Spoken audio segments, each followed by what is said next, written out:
Okay. So definitely have an abbreviated meeting for so many reasons.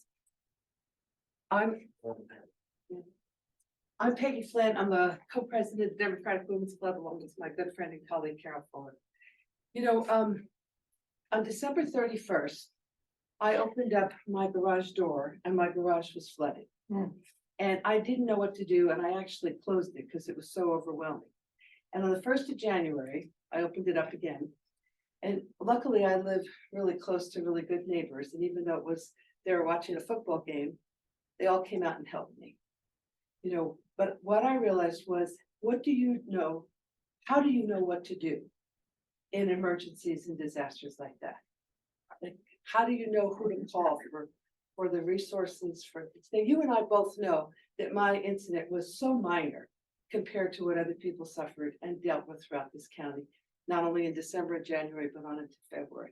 So that's the reason we wanted to hear from you all, because you are three of the many organizations, but key organizations working in the community that on the disaster and the follow through. So we're going to start with Maria Elena, who's the executive director of the Community Action Board, CAB, and then Lynn Robinson, who's the Valley Churches. I always got it wrong. I always Valley Churches United. I always want to say United Valley Churches, and a longtime public servant. And then Karen Delaney, who's our longtime executive director of the Volunteer Center. And their topics that they wanted was, Maria Lynn is going to start with a grain of sand. Lynn is going to talk about the circle of gratitude. And Karen is going to talk about time to ask tough questions. So enough of me, but turn it over to you all. So Maria Lynn, you start. Thank you. Good Thank morning. you. Buenos dias, everyone. Thank you for the invitation. I am really grateful for being asked to come and speak to you and to share a little bit about what's going on in my world, in our world, in South County world, in Pajaro Valley, and across the county. Peggy, you framed that really well. December 31st, it feels like a blink ago, and yet feels like centuries ago, based on the needs and the work that we have done. I want to acknowledge Kristen Brown, who has been a longtime member of the Community Action Board, of our board of directors, and just want to express my gratitude. She leads in integrity, and she's got energy, and she knows exactly what we need to do, and just is always there for our agency. So thank you, Kristen, for your support. We have a great role model in her.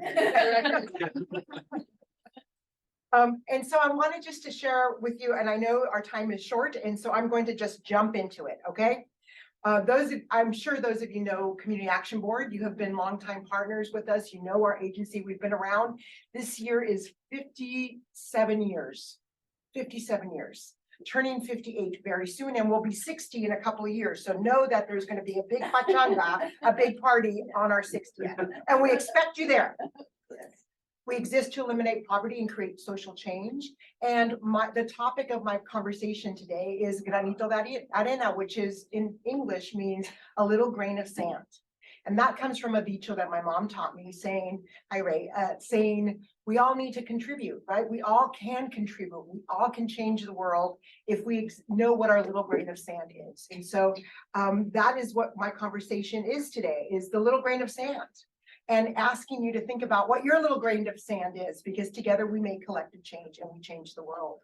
So CAB has continued to offer 6 umbrella programs that center around employment services for adults and youth, immigration services for those who have a pathway to immigration, and since a few years back, where we had a very challenging federal administration and an administration that was very anti-immigrant.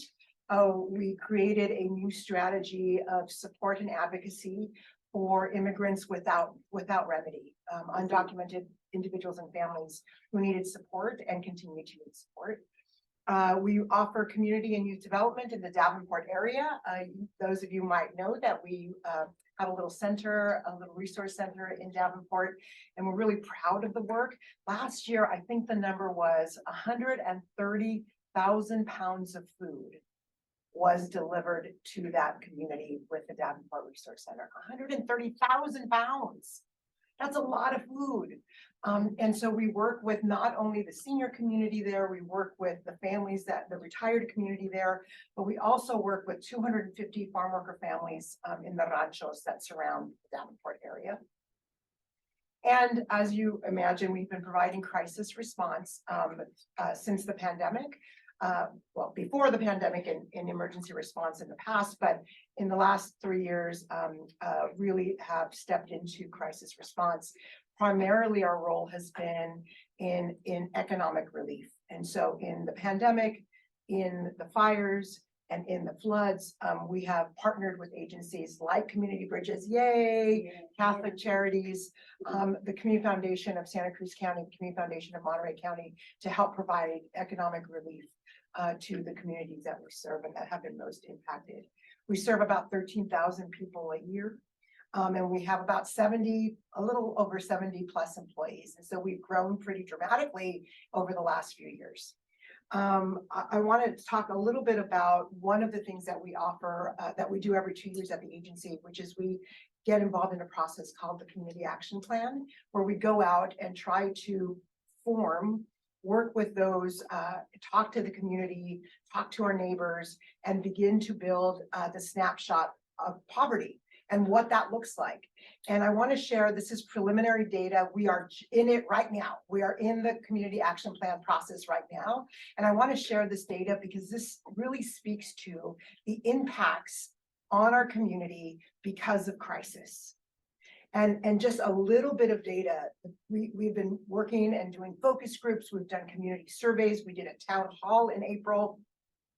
And our board of directors is committed to engaging in conversation with those folks who normally don't get involved in these kinds of processes. They don't have access to these kinds of surveys and assessment tools, blah, blah, blah. And so we go out and we have very intimate conversations, kitchen tabletop conversations. We do focus groups with those that we know normally don't get involved in those kinds of processes, or not because the systems can't adapt to it.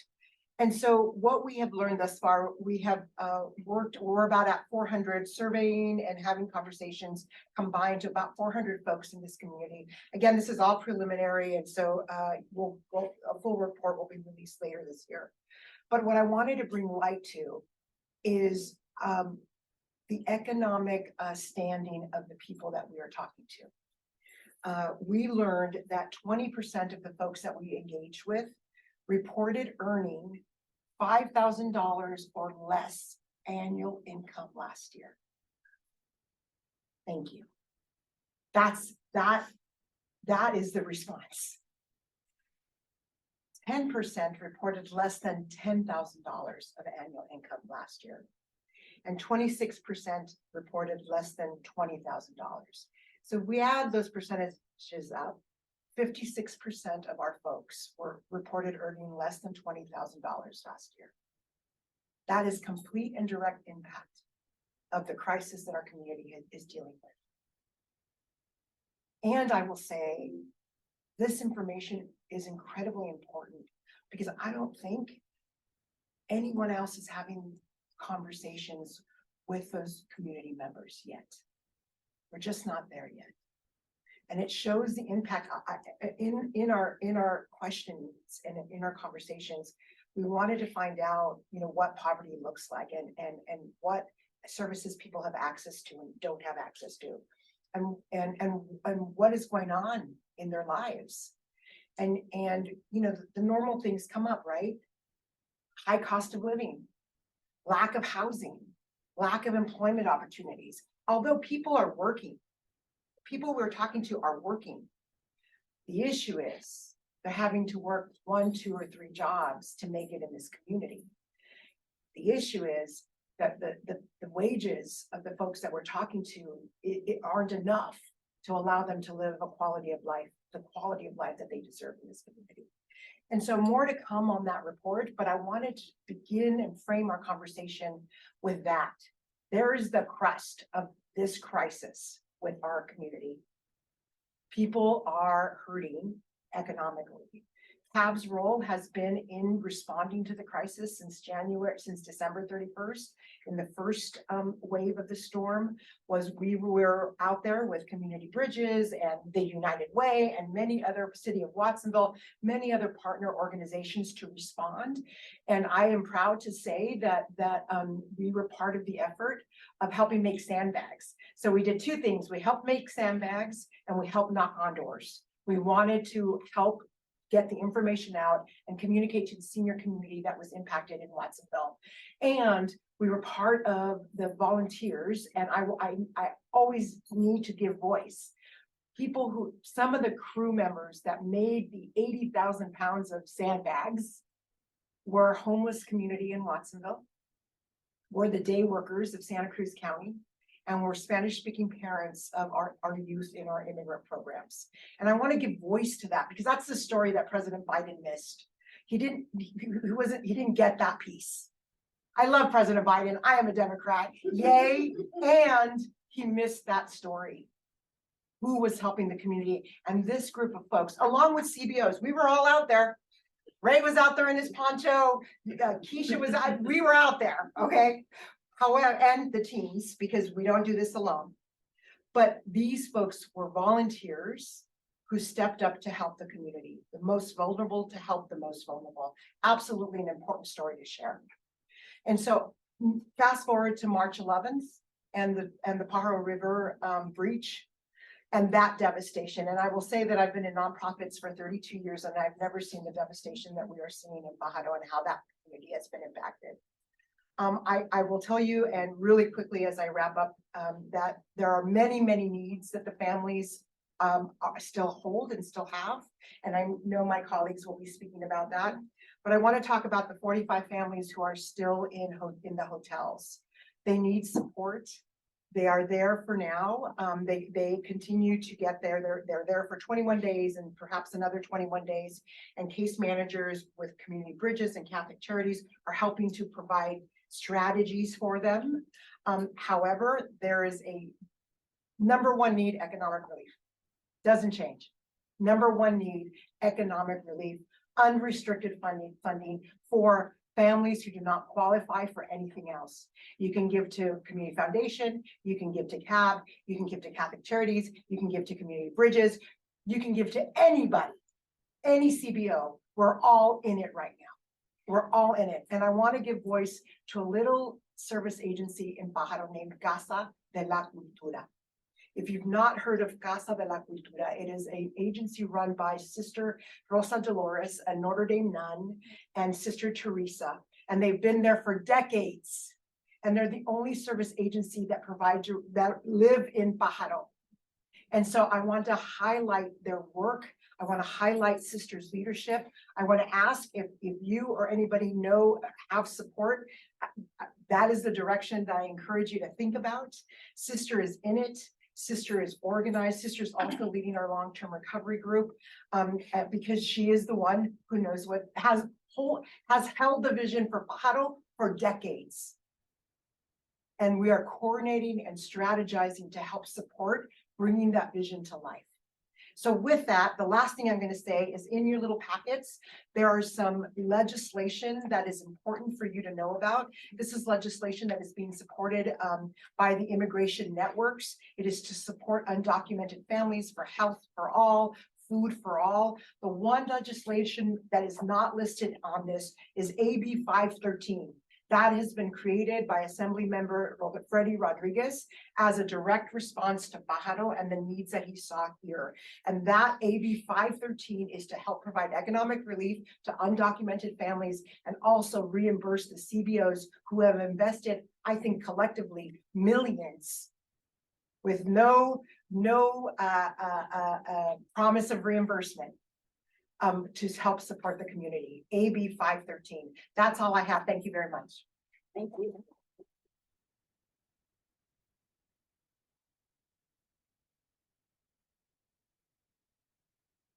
You know, it's wonderful for those of us that are able to be here together, just between the pandemic and then the work that we do.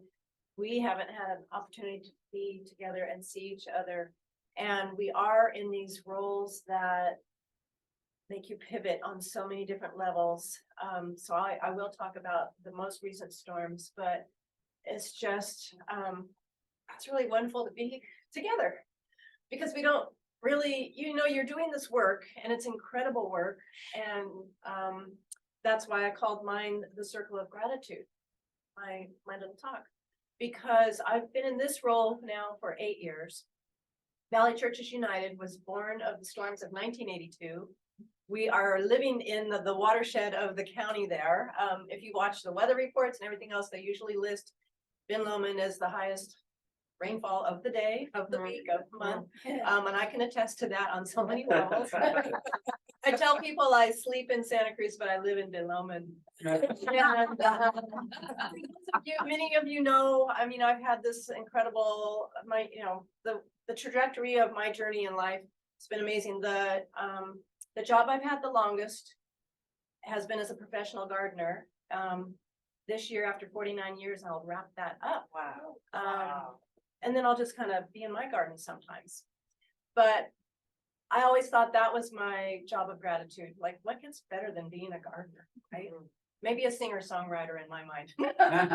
But then I ended up with the amazing opportunity just from just being a citizen in my community and wanting to be involved in what's wrong and how can you fix it. Not knowing this is the role I would step into, but I was on the city council in Santa Cruz for 8 years. The last year being the mayor, that was in 2014. So then I turned out and ended up with this incredible opportunity. Someone had reached out to me when there was an opportunity for leadership role at Valley Churches United, and that was at the end of 2015, if I recall now, because I've been there 8 years. And when you end up joining a legacy nonprofit like Valley Churches that has been around now, this is our 41st year, so we have a few years behind you. But still, I think it's amazing because we're just literally community. The donorship of how we exist is literally through the community. We have no direct government funding whatsoever. And that's kind of the legacy of Annette Markham. People used to call her the Mother Teresa of the Valley. And she would, if there was a drop of rain, she was there. I've kind of helped change the culture a little bit because you don't have to live there all the time. However, we've always been considered a disaster center, but we are first and foremost a year-round food pantry. Serving a population and a portion of Santa Cruz County that's always been underserved. Mainly the San Lorenzo Valley, but we also go through all of Scotts Valley area and up into the Bonnie Doon area. And it's been a place historically that people have gone to live in some of these community areas because it was less expensive to live.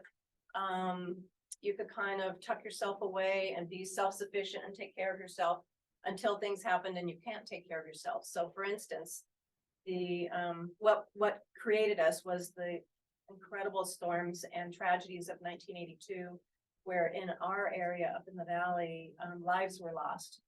We literally own our building. We're one of those fortunate nonprofits that have control of that space.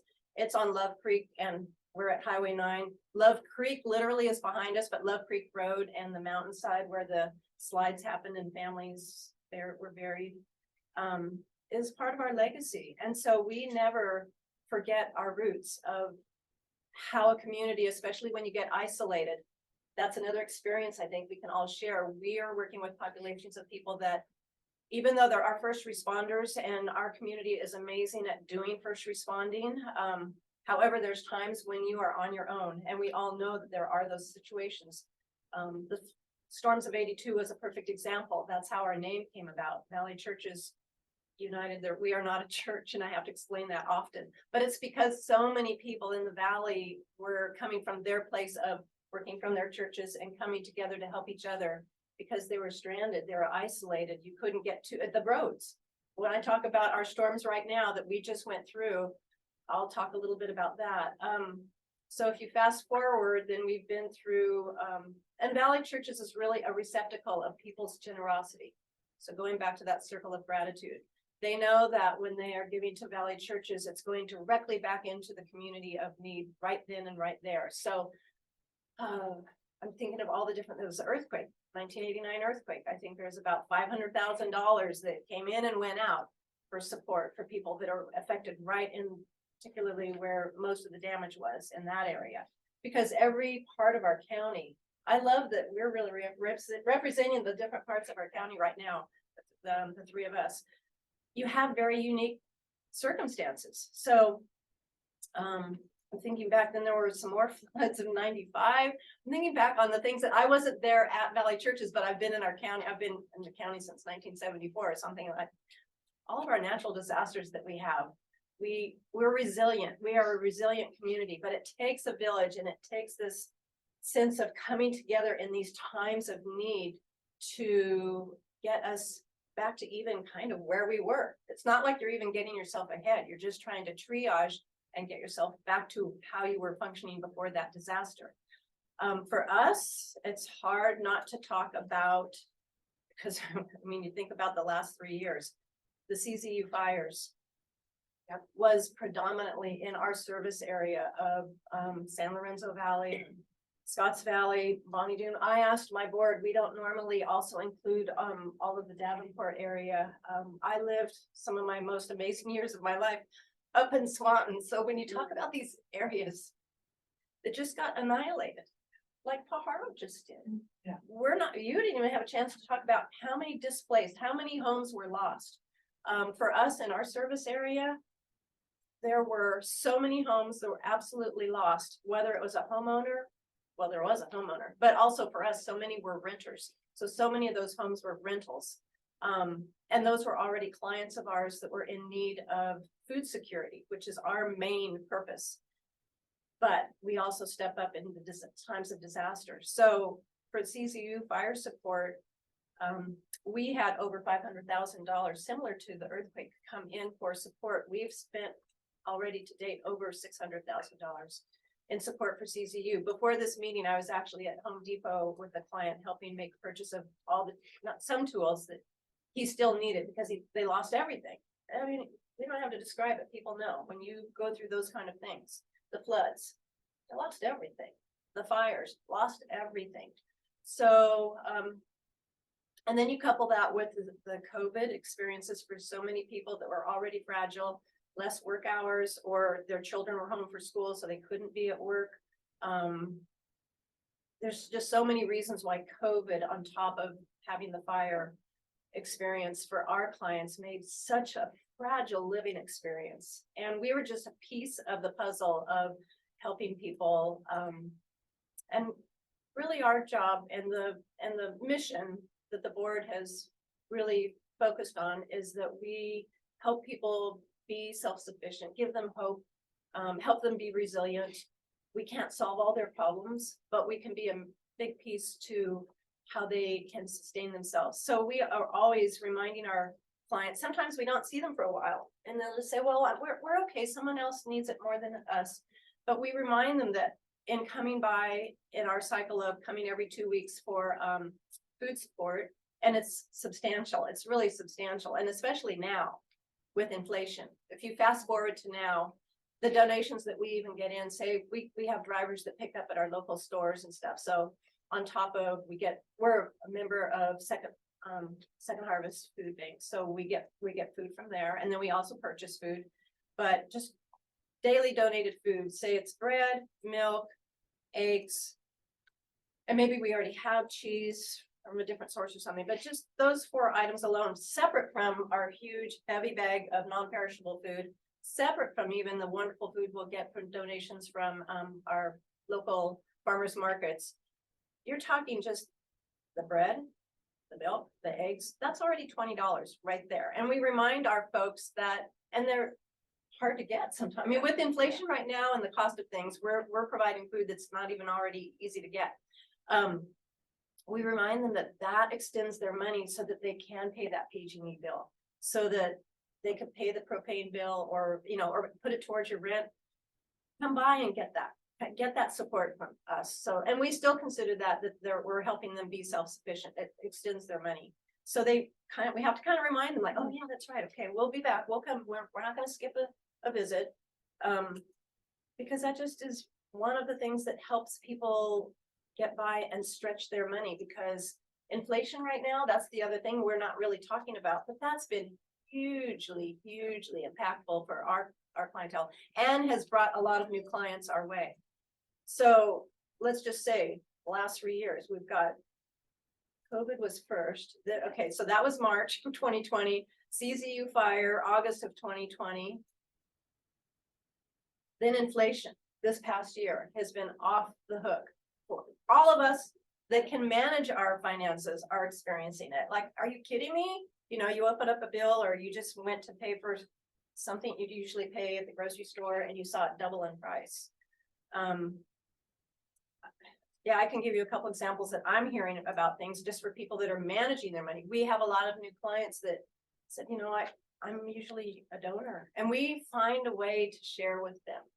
We kind of almost stop them like, well, we're here to help you, so that they don't feel like they're asking for some help, because I think it's so hard for folks that know that they usually can get by and right now they can't. So we always try to have that, again, circle of gratitude, a way to help bring them in and show them that we're here to help support them in their time of need.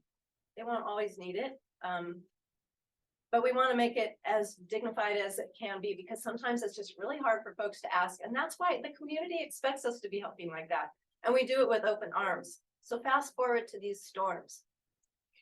It's now May, and I think I'm just now settling down to realizing, okay, we're done, right? For now, when all of you think about the cycle of those storms, you have those dates in your head. Oh, yeah.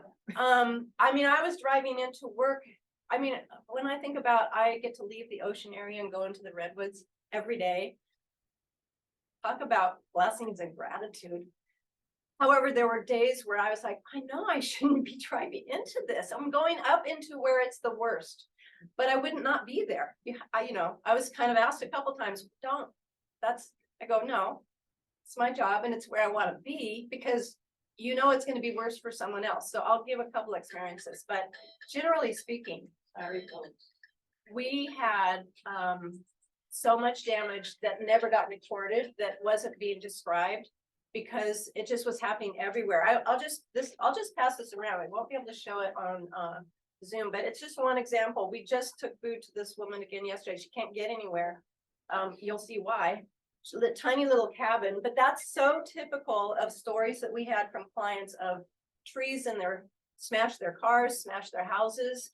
The last round of storms was a night that we couldn't even leave. We couldn't even get out. If anyone knew, but most people didn't, up in San Lorenzo Valley, there was one day you couldn't get in and you couldn't get out. And we, for the first year ever, have a automated generator system now. So we were a beacon of light because it was running. And there was a woman that came, she just was shell-shocked, found our doors. It was before dark though. So we had her there all afternoon, just calming her down, to tree through her rental. And we've talked with her since. She wrote a letter because she realized having a place to go and be, and just be able to get calmed down from what you just experienced was just a blessing, a tiny piece of that gratitude. It just kept rolling along hour by hour, of people kind of coming our way because there was nowhere else. You couldn't get in or out of the valley. And we literally are at a location, which is the huge slide that happened in San Lorenzo Valley. Our roadway was the place where everyone had to turn. So we will continue to help. We've done probably about, I don't know, maybe 60,000 of support for just this storm, and it's still happening. But that's really the essence of who we are and what we do. So I think we're just one more part of that village of support for everyone. And I appreciate the time that we could come and share with the community that Valley Churches is 41 years strong and will continue on. We don't know what the next disaster will be, but we'll be there.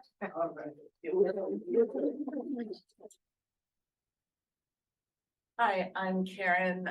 My job for the last 35 plus years, yeah, I know it's crazy, is as director of the volunteer center. And I realized I chose to say, I'm gonna ask some tough questions and use my advocacy voice. So I'm gonna tell you, I'm not gonna really talk a lot about the volunteer center, because I've also been a lifelong Democrat and a campaign junkie and a political activist my whole life. So I want to tell you enough about the Volunteer Center work so you can understand my on-the-ground knowledge and how I'm informing this. But when I'm asking some tough questions, it's in a loving reform voice within the family, because I really know who we are and what we're trying to do.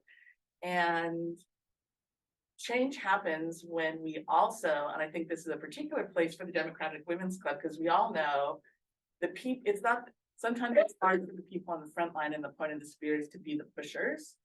But the people who raise the money, the people who stuff the envelopes, the people who get people elected, we have to use our voices for change. And we have to ask hard questions and tell hard truths. So the Volunteer Center, one of our many roles is going back all the way to the storms of '82, as long as I've been there, is to have two big roles in disasters. One role is whoever, public partners, EOS, or any of our wonderful partners needs volunteers, we send them, because we have this machine for recruiting volunteers. In the CZU fires, we registered and dispatched 8,000 volunteers, 2,000 each in the last two storms.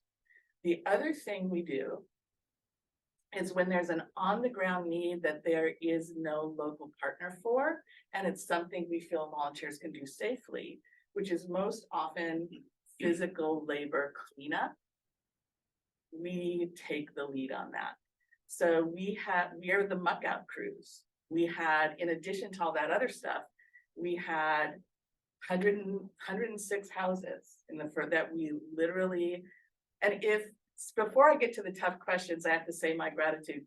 If you have never been out in the field and seen strangers show up and suit up in Tyveks and shovel mud for strangers, toxic, stinky mud for strangers for 6-hour shifts, hundreds of people did that. So I got the gratitude.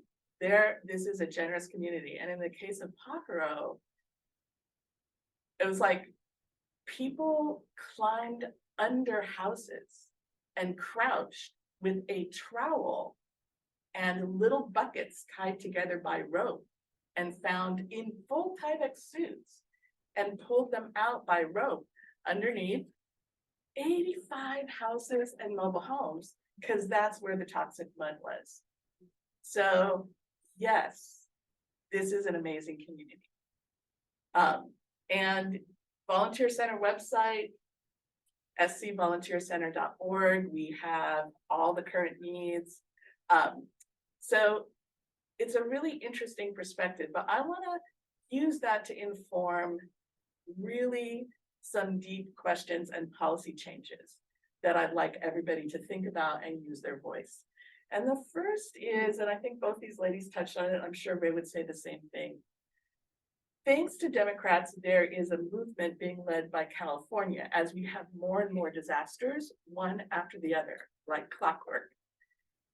People are realizing that the model of the disaster people who fly in from everywhere doesn't work. It's irretrievably broken because low-income people are always disproportionately affected by disasters. Not that everybody doesn't experience them, but the people who have networks and assets and resources recover quicker because they have networks and the people who always lose. So for the last 5 years, California and our county have really been going all in on using networks on the ground. So it's the Volunteer Center during the CZU fires and all these disasters that in the first 2 weeks schedules the Volunteer Center in the county, schedules the shelter workers, not Red Cross. Red Cross comes in later. The fascinating thing about this move, which is a great move, is that, and Monterey County, for example, doesn't do that. So one of the things we had to do in Monterey County, because they did use their precious money not to fund these great organizations that were on the ground, they brought in a disaster specialty firm from Northern California, and we had to recruit 20 extra volunteers every day because they showed up being paid by the County of Monterey with 0 Spanish speakers. 0 Spanish speakers, right? On our watch, ladies and gentlemen. Like, why is that okay? Why is there not accountability for how our public dollars are spent? Why isn't it? And speaking of accountability for how our public dollars are spent, because Democrats have no lack of vision or will or a justice-driven agendas, but we are not good with following the money. That's my opinion after 40 years of activism. We are not good with following. All these nonprofits that have stepped up are the reason we step up is we have ongoing relationships. In the 5 years prior to and including the disasters of the 5 local jurisdictions that fund nonprofits, how many of them gave a single cost of living increase to any of us? City of Scotts Valley cut funding for 3 years, totally. City of Capitola suspended funding for a year. If the safety net, Santa Cruz County used to be in the top 5 for a percentage of their budget they spent on nonprofit contractors. In 2018, we'd slipped to 20th place. On our watch, ladies and gentlemen, the safety net has fallen as a funding priority. So that's something we can change. All you have to do is everyone whose campaign you work for, everyone who comes for endorsement, you just have to say this. Do you commit every year to giving your nonprofit contractors the same cost of living increase you're giving your own staff? It's a yes or no question. Not a lot of blah, blah, blah needed. There will be a lot of blah, blah, blah. But is that acceptable to us? Because you're hearing how we are afraid to the point where it's crazy. It is crazy what's happening. Half of our staff qualify for food stamps. Almost 2/3 of them work a second job because we haven't been, our best partners don't give us cost of living increases to pay them. That's in the bluest county in the bluest state in this country. So equity starts with what's in our hearts and our policy platform. You want to see what really is happening with equity, look at the last 5 years of budget decisions. We have to have budget accountability. There's a package right now, and I'll send it out to everyone, of 7 bills that 4 of them have, all 7 of them have passed committees, 4 of them are out of appropriation, called the Nonprofit Equity in Funding Acts. 3 of the versions of 3 of the bills passed last year, both houses, and Newsom vetoed them. So we need to stand up for, if we expect grassroots organizations to answer the call when there's needs, and we always do, we have to make sure that their workers are paid fairly, right? That's who we are. We're the party of safety net, and we're the party of working people. And that's where our values are. If we're falling down on the money piece, we have to ask those tough questions. We have to demand accountability. So the other thing I want to talk about, and I'm going to call it the tale of 2 cities, because living through this, if there's anyone in the world who doesn't understand what institutional racism is, you could not have designed a better model. 2 coastal cities with a population of less than 10,000 people, 15 miles from each other, have floods 40 days apart. 1 coastal city, both their businesses are destroyed. 1 coastal city has 10 people evacuated beyond 1 day and out of their housing. The other coastal city has half their population evacuated and still in shelters or out of their homes 6 weeks later. 1 coastal city gets an emergency declaration as a major disaster within 4 days, has 2 visits from the governor, is on the front page of the New York Times, and has the president visit. The other coastal city,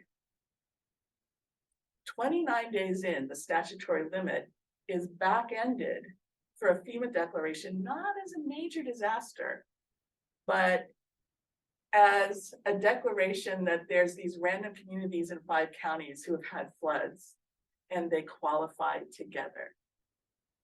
Has the governor been there or any cabinet level official? No. And this happened in the bluest counties, in the bluest state, in the richest state, in one of the richest nations on earth. What is the difference? What is the difference? I mean, we all know, right? One's a wealthy white community, one's a wealthy brown community. One's a poor brown community. We know that, right? And that is the deficit. And here's what we know, because this isn't happening in a red state where they're just doubling down on the racism. This is happening in a community where we work hard for equity, where we are trying, right? And that's the difference. Nobody likes this happening. Nobody wants this happening, but we have to acknowledge since it's still happening, why is it happening? And what can we do to stop it? Why isn't it front page news that people just got out of the shelter last weekend on temporary housing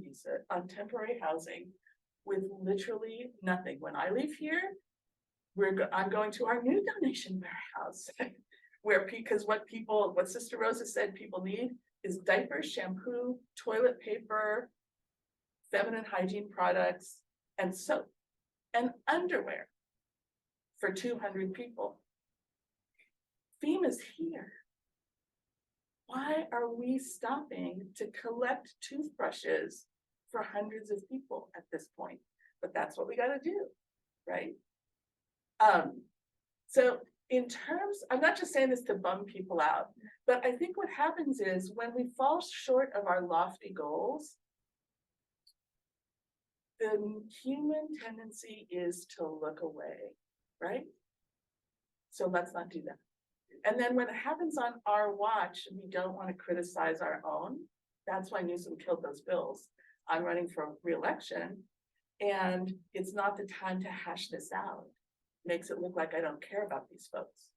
Well, if you care about them, you have to say things that are uncomfortable. You have to say things that make you feel bad, right? That's what I'm asking all of us to do. So there's a couple things. Why is this happening? So here's an interesting structural fix. We don't need to talk about racism because we're not racist, we don't feel bad. But we do have to talk about what are the structural things causing this.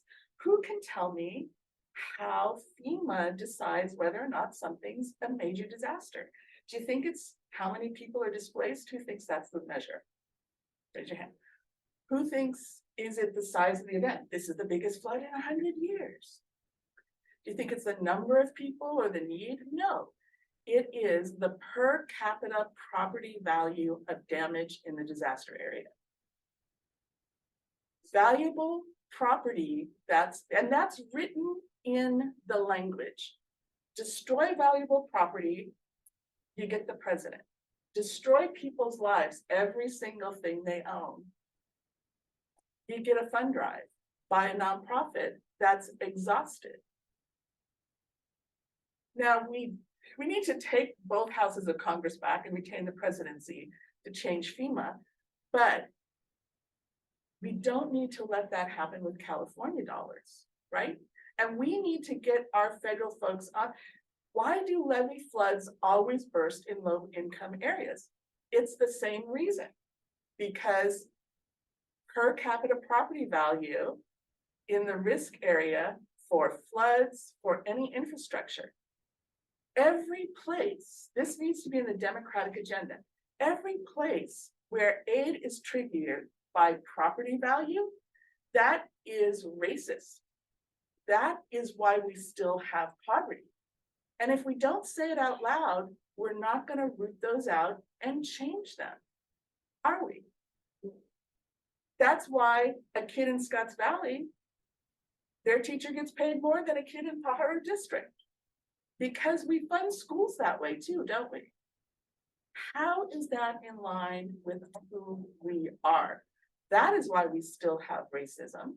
That is why we still have economic inequity, because we need to be better about looking at all those old laws that determine our future. We control this state, fix those damn laws. And don't take excuses about why it's hard. Some people will lose, yeah. Who can tell me who will lose when we do that? People in those rich towns who get a disproportionate. This is the definition of white privilege. Nobody asked for that, but you get it. And you don't even notice it till someone comes to fix it, and then you're taking away my stuff, right? I have to wait longer for my bridges to fix. My kids get less in school. So if we are serious about being the party of equity and the party of ending racism, we have to figure out how to have these discussions and to tell the truth. And when people say, well, you're just all woke, show them a picture, show them the headlines of Pajaro and Capitola and say, I'm sorry, I thought this explained that. How about you explain this? If that's not what's happening here, what the hell is, right? What the hell is? Because none of us want this to happen, but it is until we figure out the money and figure out a way to have these conversations and change them. So any one of us can start asking. I've never been to a forum that doesn't have someone who's in this club at the forum. What are you going to do to end property value-based aid? What are you going to do to make sure that mixed status in disaster, mixed status families and families who drive the economic engine don't get kicked to the gate and go to work in the same pair of flip-flops with no underwear, because that's what's happening. Literally no flip-flops. The county of Monterey, when it was time to do the first muck out and our volunteers were there in full Tyvek suits, drove people from the shelter and dropped them off and gave them exactly two things: a bottle of water and an English and Spanish flyer that said, if you want us, when you bring everything you own to the curb, if you want it to be taken away for free, here's the 7 piles you need to sort it into, or you have to pay to take it away yourself. So you had people coming in the only clothes they owned in flip-flops, like seriously talking about unexplained disaster. We went out and had to keep replacing all of our boots and all of our gloves and all of our Tyvek suits. Thank you, babe. Because we had to just keep giving them to the residents who got nothing from the county of Monterey. So we can do better, right? We can do better. Our generation can fix this forever by looking at these boring structural budget things and politely behind scenes holding people accountable. So that is and I have faith in us. I'm a faithful, hopeful person. Hope. I know how committed Democratic Women's Club and the Progressive Democrats are. We can do this.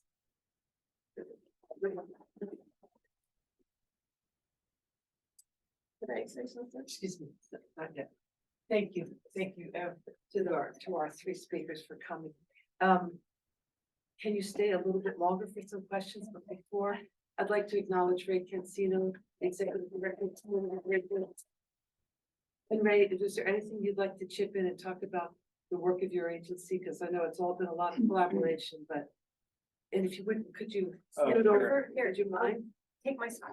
Thanks, Linda, thanks, Ray. Yeah. I think the team here covered pretty much the disaster pretty well. I think the only major things I think I would add to that is that in disaster, it's chaos. I mean, literally, in this last disaster, the county of Santa Cruz set up the initial shelter. And even when they were still just putting out cots, it was then transferred to Monterey County in the middle of the night, essentially, with, 3 staff people from the county, dozens of community members, and nothing else, like no coordination about how food was going to get there in the morning. no cleaning, no toothbrushes, no underwear, no, like all these things that, people in the middle of the night were woken up. I mean, just imagine yourself being woken up at midnight. Yeah, and you knew that the storm might be coming, but you had already been warned a couple times, so you might have not left. And you were rushed out, and when you go out, the water's already 3 to 4 feet high, right? You don't have that bag, you might have not planned for it, and so you get rushed into this fairgrounds, not knowing how long your stay was, right? People were in a state of shock. They didn't have their basic needs were being met at that moment in time, and community members know that, so they respond, and so you get then 30, 40, 50 volunteers all rushing in with donations, with things, everything just being poured in. And I think that part of this is a planning exercise in the sense of a lack of how to best use community's goodwill to be most impactful during the times of crisis and emergency. And our team had to play a coordinating role to try to organize that as best as we could and triage it as best as we could.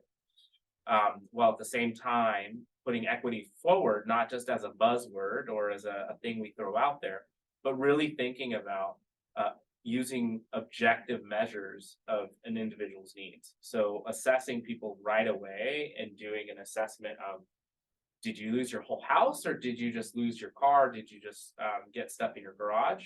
How many people do you have? Are you on fixed incomes? How much money are you making? All those questions to determine who we're going to be serving first, versus not just who knocks on the door first, right? And I think that's a very unique role that we've played, and I don't see that happening across communities. I haven't seen it done before. But I think it's vital because it's not like we have infinite amount of dollars to help everyone, right? That's not to minimize someone's experience that had to be evacuated for several days and locked out of their house, but maybe they came home and everything was intact. There's many homes like that. But there's many other individuals that came home and lost everything, just like everyone says here.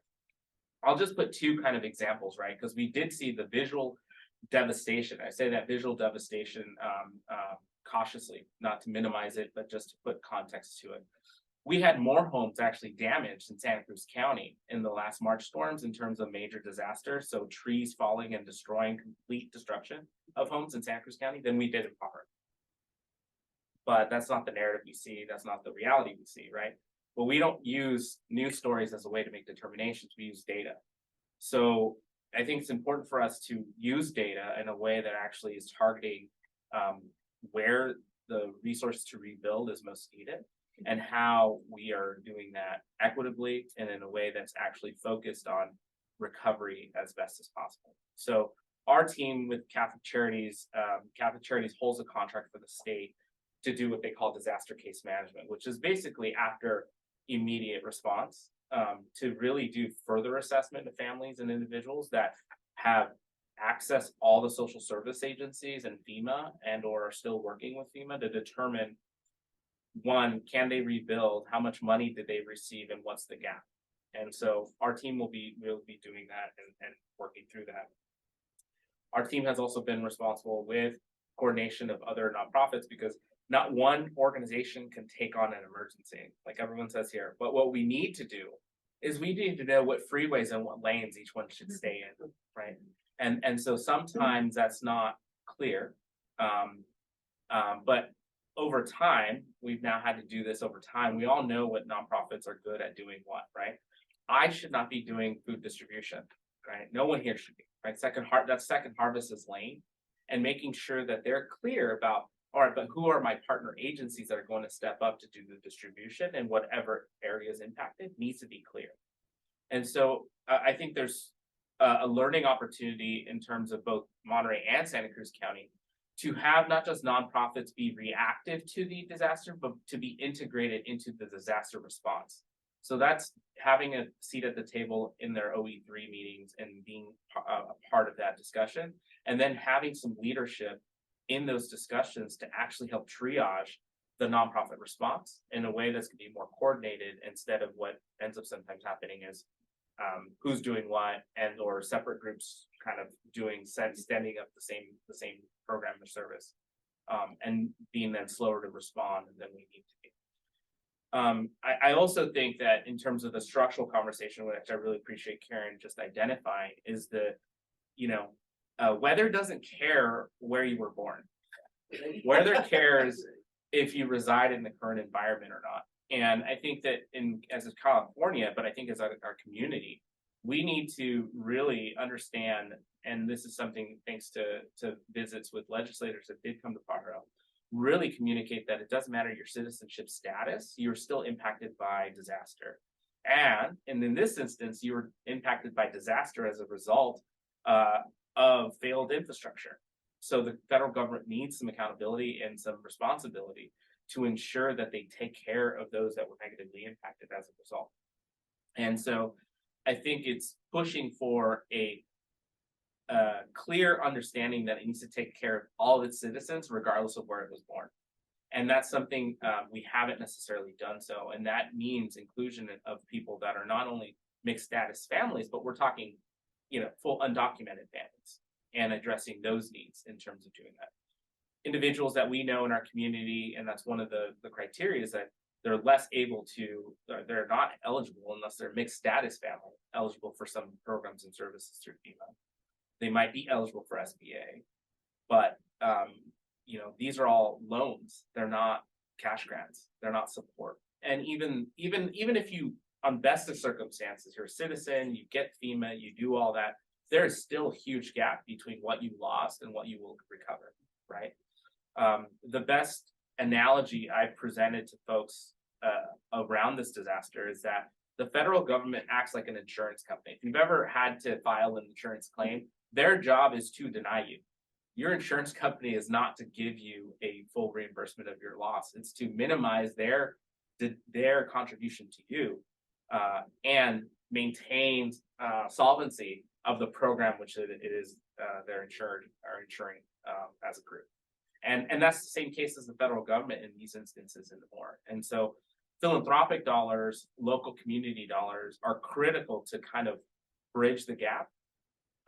But it won't solve for everyone, and it won't help everyone, and it shouldn't. And that's a harsh reality. But what is the best that you can do in those circumstances is to provide financial resources to the person most impacted, the person most in need, and the person most devastated by the disaster, not the first person that comes to the door. And that, unfortunately, is how most disaster financial response happens, is that we get these, what I call now, these disaster hawks, large national organizations that this is what they do. They just fly in with their suits and they're all coordinated, and they want to hand out $25 checks, but they only have 50 checks. And so it's the first people that sign in and get in line, while you have a need of 1,000 people. So what does that do? That causes anxiety, frustration, anger, because the 970 other people didn't get served, right? Which doesn't serve us well. It also doesn't even take into account that the first person in line, was only evacuated, and the 99th person in line lost their whole house. And so there needs to be a real control of those types of responses to be more empathetic, more caring, and more responsible with the financial resources we have as well. So, we've taken that job very seriously and used objective data, which is using a destruction map, which is the CAL FIRE destruction map, to make those determinations and decisions. At this point in time, we're now in phase 2 of our financial relief. We've provided over $1 million since the beginning of January storms across both counties. And we've started a long-term recovery group in Santa Cruz County to continue to provide resources for those families that might be referred from Valley Churches to us or already known as a part of it. And so, we'll continue to do that and provide that level 2 support in Pajaro, which means individuals and households in red and orange disaster communities will receive anywhere from $1,000 to $2,000, depending on their household size. And then we're also adding on the Monterey County's new program that they did kind of a sliding scale based on households of $450 to $750 on top of that. And so we just look forward to kind of continuing to serve that. But I think for the questions for us in this group and for future elected individuals is one, how are you going to sustain nonprofits to actually have the staff to respond to these disasters? How are you maintaining services that are most needed in times of disasters to be able to respond when your community needs it? And then how do we better coordinate within counties and local governments to partner with nonprofits so they're not just spinning wheels across both communities and actually working together to solve an issue? And I think that there's a work group starting in the city of Watsonville after the January 1st storms through City Manager Renee's office to help identify what worked well and how did that work? Because I think that our work as partner organizations to provide not only structure support in those help save lives and help minimize damage, but it also was I think a real eye-opening about how do we set up those lanes and which partner agencies are willing to step in what disaster. Because even when I tell my team now that I might die tomorrow and the next CEO might not want to jump in. And so this system that you set up has to be flexible enough that whatever organization has capacity, willingness, and is able to respond can jump in, but it shouldn't just be up to one of these organizations at this point in time, because that's always changing depending on the disaster. We just need a system that will provide leadership, and then that leadership is respected and leaned on depending on response to the disaster.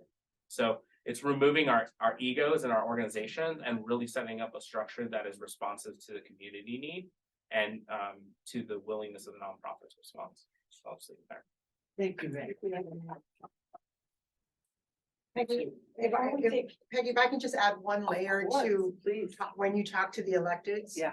The need isn't just in Spanish anymore. Yeah. The need is in indigenous languages. The need is in Mixteco and Triqui and Zapoteco. And that is an important language justice piece that we need to add to the systems. Because that's what one of CAB's role is, to be able to provide support to the Mixteco speaking community. And we're seeing an elevation of people being able to respond to other agencies, but we need to weave it in. We need to weave it into the legislation. Thank you. Before we take a few questions, I want to just say that both of you mentioned legislation and needs that are still ongoing. We will post those on the Democratic Women's Club. And if there's anything else, that you want to send me, and Carol and I will get it on. Okay. Seal, I think you had your hand up around there for a question. And it was the timeliness of this discussion, because I just read it every day on my cell phone. I get these notices about the magnitudes of earthquakes we're feeling around here right now, and that the projections of what's coming to us in California, and those who were mobilized after the '89 one mostly retired, so there is that.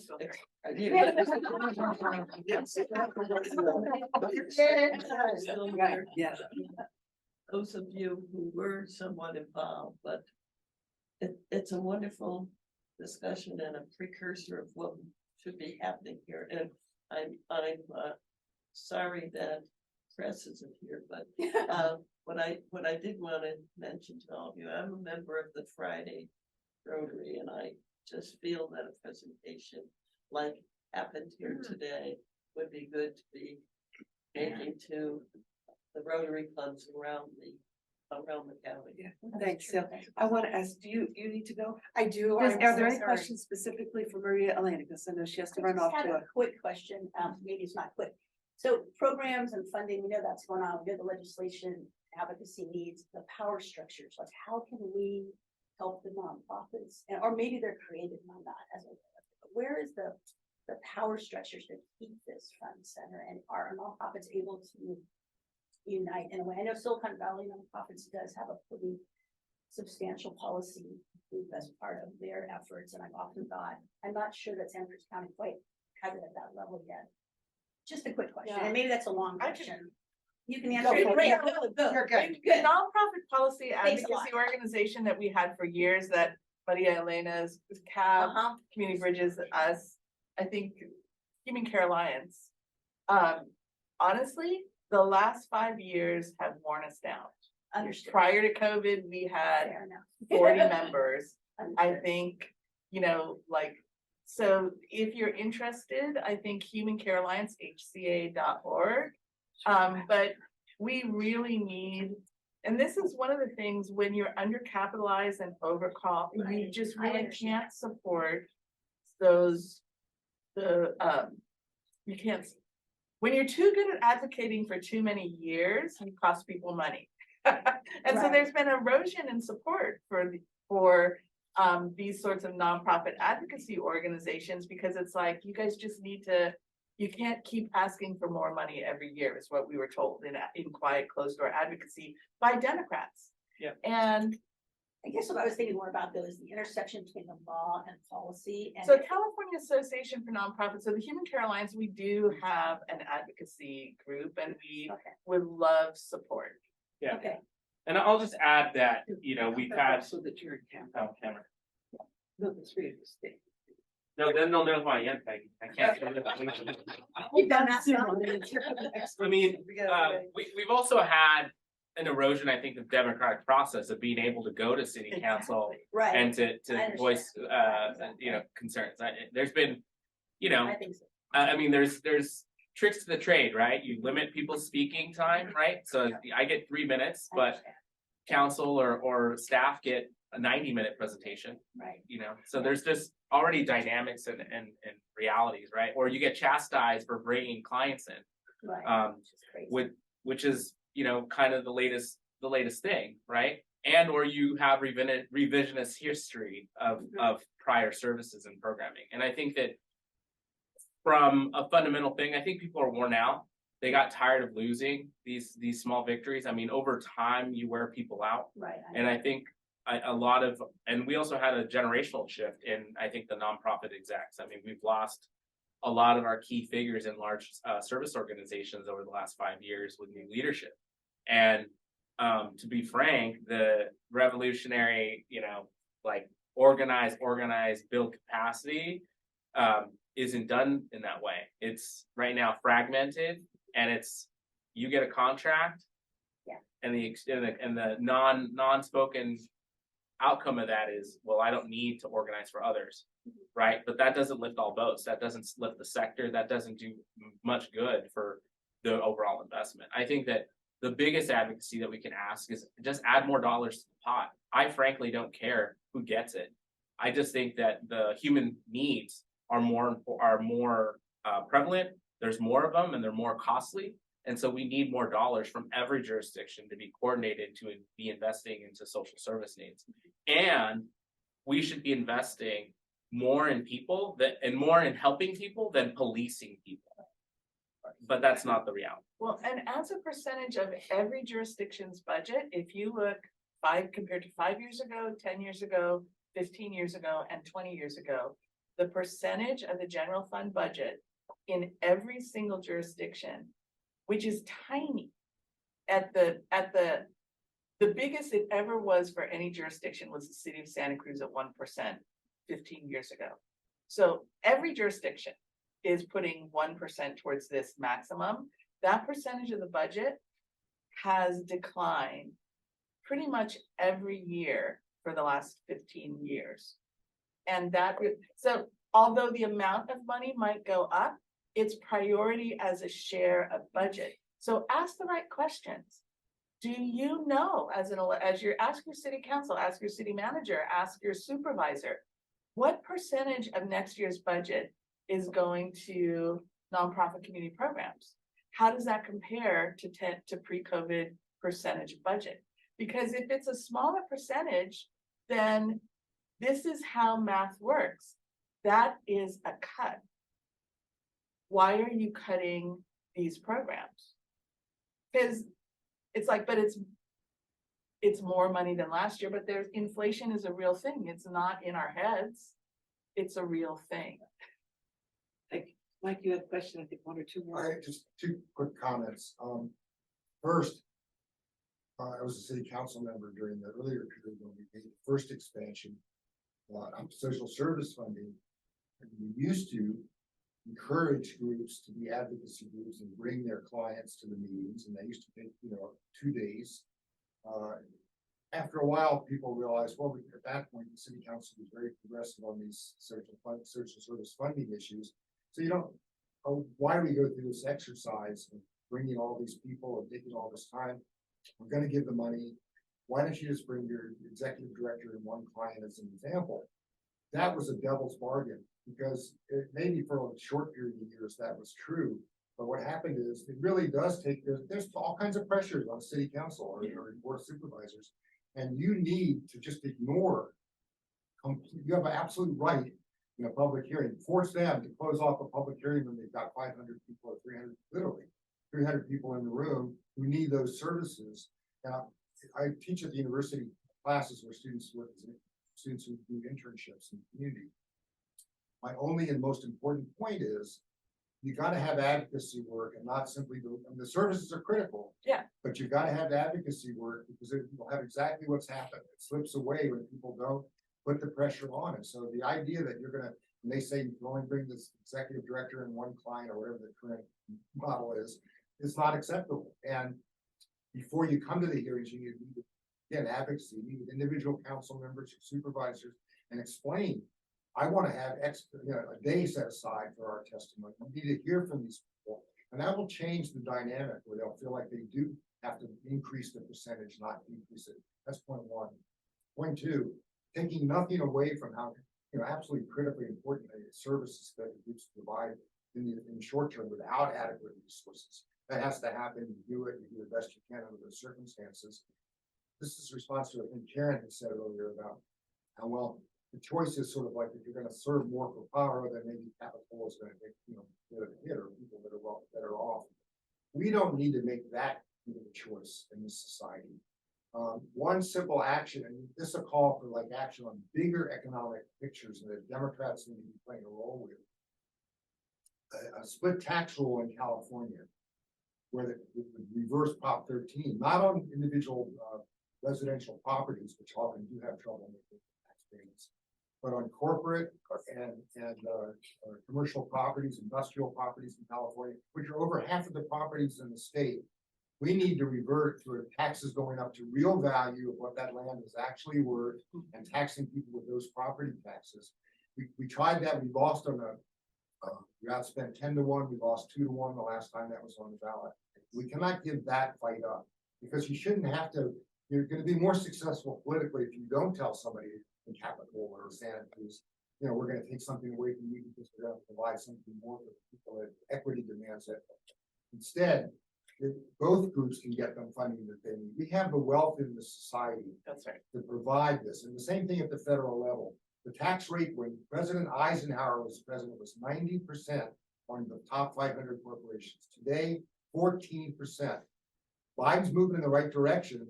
Yeah. And trying to raise that back up. But it's even what he's doing is trivial in terms of what needs to happen. So that's a big political fight that it's not the day-to-day struggle that all of you are involved in, trying to give somebody a sandwich when they're starving, or they've got to have a place to stay out of the rain overnight. But it is the background for how we really need to tackle this problem. Thanks, Tax Mike. policy and monetary policy, I couldn't agree with you more. Like, for example, tax. If I were fortunate enough to own a private plane, the fuel I buy for my private jet is tax deductible. But did any of you get a tax break on the gas you need to go to work every day? No, you didn't. If you look at tax equity in the state of California, the last time I looked, $4 billion. If they just closed all the loopholes that benefited only people who made more than $2 million a year, there would be a $4 billion annual shift addition to the California budget. There's more than enough money. Thank you. Lynn and Ray, is there any last minute thought you have to share with everybody? If not, No, I just think that this has been an incredible discussion that we should do more often. I totally agree with Seal in terms of there's other people that probably like to hear kind of the boots on the ground experience. But with that, I mean, also what Mike's talking about, you do have these generational shifts happening now with either retiring CEOs or even people within the legislative and at the local level. city councils and stuff like that. So it's been fascinating for me to listen to this because I've been party to all those different parts of the puzzle piece. And it really does matter. So thank you to the Women's Democratic Club for putting this together for us, have this opportunity to share with the community and amongst ourselves, because this has really been valuable great. Well, information. and thank you, just so you know, we're going to, this has been recorded and we'll get it out to more than just our membership, so more people will hear. Ray, any last minute or? I mean, a third of the legislators shifted over this year, so we need to re-educate California again in terms of legislation and policy. We're gonna see some more shifts, obviously, we have board of supervisor shifts, but we're potentially gonna see 2 more. So it's an opportunity for us to continue to engage with local electeds on these issues, and I think that more education and conversation and also hold accountability to the values and decisions is critically important. I think that we like to see ourselves as very progressive, but latest policies in our community, share otherwise. I think it's really based on a policy-based decision-making of where values of our community really lie. So watch out for those decisions and, vote accordingly and have conversations after people might disappoint you. Right on, as we used to say. Thank you.